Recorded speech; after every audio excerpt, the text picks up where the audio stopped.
Social media کے ذریعے اسرائیل کے خلاف معلوماتی ناکہ بندی شروع کرنے کا الزام لگانے کے بعد سامنے آئے ہیں۔ اسرائیل کو سیاسی حکمت عملی اور تخلیقی سفارتکاری کی ضرورت ہے۔ چینی سفارت خانے نے کہا ہے کہ بین الاقوامی برادری نے جنگ کے خاتمہ اور یرغمالیوں کی رہائی کے لیے فوری جنگ بندی کا مطالبہ کیا ہے، لیکن سوشل میڈیا پلیٹ فارم پر کی جانے والی تنقید کو چین سے منسوب نہیں کیا جانا چاہیے۔ ترکی کے صدر رجب طیب اردوغان نے کہا ہے کہ مسلمان مشرقی القدس پر اپنے حقوق سے کبھی دستبردار نہیں ہوں گے اور اسرائیلی جارحیت کے مقابل فلسطینیوں کی حمایت غیر متزلزل شکل میں جاری رکھیں گے۔ دارالحکومت انقرہ میں وزارت خارجہ کی نئی عمارت کے سنگ بنیاد کی تقریب سے خطاب میں صدر اردوغان نے کہا ہے کہ میں جانتا ہوں کہ ہٹلر کے گناہوں کا کینہ کبھی مکمل طور پر ختم نہیں ہوگا، لیکن اس کے باوجود ہم القدس کو ناپاک ہاتھوں سے آلودہ نہیں ہونے دیں گے۔ انہوں نے کہا کہ القدس مسلمانوں کا ایک روحانی مرکز ہے اور مکہ اور مدینہ کی طرح مقدس ہے۔ ترکی 1967 کی سرحدوں کے اندر اور مشرقی القدس کے دارالحکومت والی ایک آزاد فلسطینی ریاست کے قیام کے لیے کوششیں جاری رکھے گا۔ اردوغان نے کہا ہے کہ کوئی بھی ہمیں اسرائیلی قاتلانہ حملوں کے باوجود زندہ رہنے کی جدوجہد میں مصروف غزہ کے مظلوم عوام کا ساتھ دینے سے روک نہیں سکتا۔ اردوغان نے کہا کہ دور مسلمانی کا القدس ایک ایسا شہر تھا جہاں مختلف عقائد کے پیروکار امن و امان کی زندگی بسر کرتے تھے۔ آج بھی القدس کے امن، سلامتی اور رفاہ کے لیے جدوجہد بغیر کسی تعطل کے جاری رہے گی۔ صدر اردوغان نے غزہ میں نسل کشی کے مرتکب بنیامین نتنیاہو کی مذمت کی اور کہا ہے کہ اسرائیل پورے خطے میں عدم استحکام کو ہوا دے رہا ہے۔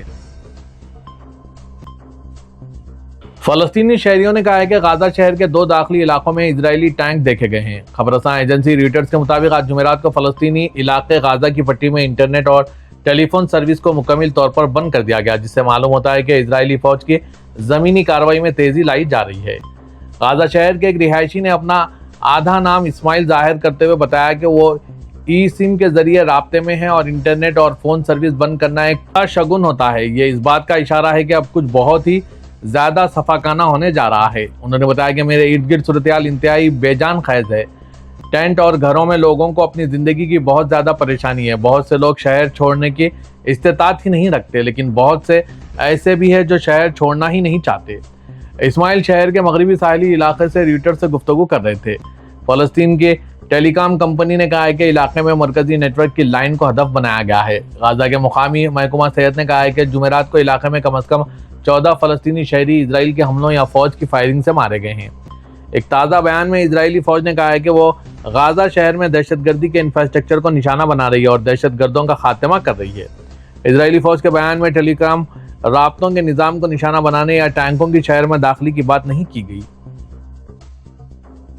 خلیج جوائنٹ دفاعی کونسل نے آج جمعرات کو دوحہ میں ایک ہنگامی اجلاس کے دوران علاقائی سلامتی کے خدشات، بالخصوص قطر پر حالیہ اسرائیلی حملے کے تناظر میں متعدد اہم سیکورٹی اقدامات کا اعلان کیا۔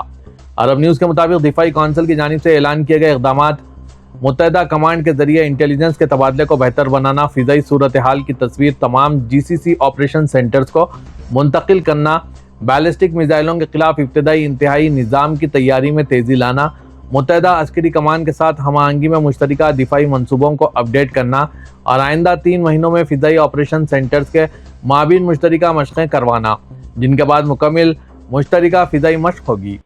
کونسل کے ارکان نے ابھرتے ہوئے خطرات سے نمٹنے اور خلیج دفاعی اتحاد کو مضبوط بنانے کے لیے ہر سطح پر کام اور ہم آہنگی جاری رکھنے کا عزم ظاہر کیا۔ یہ اجلاس قطر کے وزیر مملکت برائے امور دفاع شیخ سعود آل ثانی کی صدارت میں منعقد ہوا، جس میں خلیجی ممالک کے وزرائے دفاع اور اعلیٰ عسکری حکام نے شرکت کی۔ اجلاس میں اسرائیلی حملے کو نہ صرف قطر بلکہ تمام رکن ممالک کے لیے خطرہ قرار دیا گیا ہے۔ کونسل نے حملے کی شدید مذمت کرتے ہوئے اسے بین الاقوامی قانون کی سنگین خلاف ورزی قرار دیا اور کہا کہ یہ حملہ علاقائی استحکام اور غزہ میں قطر کی سفارتی کوششوں کے لیے خطرہ ہے۔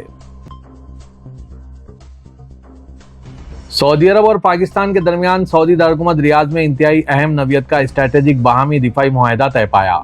سعودی ولی عہد شہزادہ محمد بن سلمان اور وزیر اعظم پاکستان شہباز شریف نے ریاض میں ہوئی تقریب میں دونوں ممالک کے درمیان اسٹریٹجک باہمی دفاعی معاہدے پر دستخط کیے۔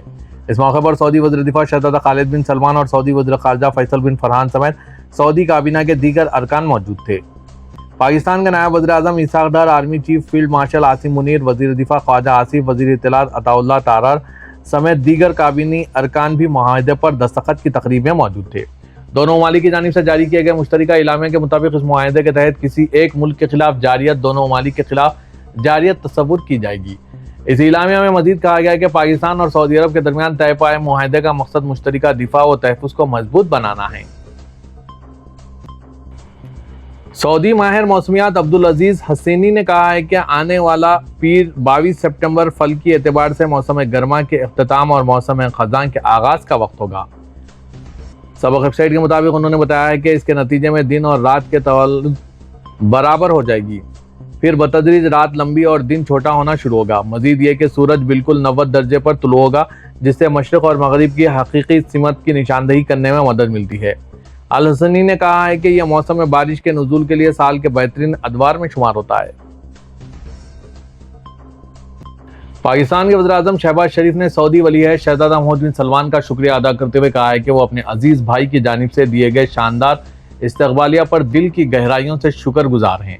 وزیراعظم پاکستان نے آج جمعرات کی صبح social media platform X پر جاری بیان میں کہا ہے کہ رائل سعودی ایئر فورس کے طیاروں کی جانب سے میرے جہاز کو اپنے حصار میں لینے اور سعودی مسلح افواج کے گارڈ آف آنر پیش کرنے تک یہ استقبال پاکستان اور سعودی عرب کے درمیان محبت اور باہمی احترام کا اظہار ہے۔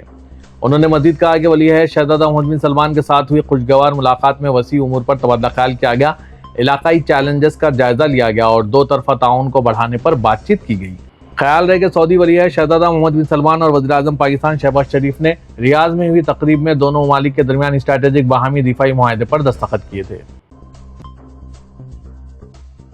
ورلڈ ٹریڈ آرگنائزیشن پر پارلیمانی کانفرنس کے دوران متحدہ عرب امارات کی زیر صدارت ڈیجیٹل تجارت کے ذریعے کثیر الجہتی کے فروغ کے عنوان کے ساتھ ایک اجلاس منعقد ہوا۔ یہ اجلاس بین البرلمانی یونین یعنی IPU اور یورپی پارلیمنٹ کے اشتراک سے منعقد کیا گیا، جس میں اراکین پارلیمان، پالیسی سازوں اور بین الاقوامی ماہرین نے شرکت کی۔ وفاقی قومی کونسل کے رکن اور IPU میں پارلیمانی ڈویژن کے رکن ڈاکٹر مروان عبید مہیری نے اجلاس کی صدارت کی۔ انہوں نے اس بات پر زور دیا کہ پارلیمان مؤثر اور لازمی قواعد و ضوابط تشکیل دینے میں کردار ادا کرے گا تاکہ ڈیجیٹل تجارت کو فروغ دیا جا سکے۔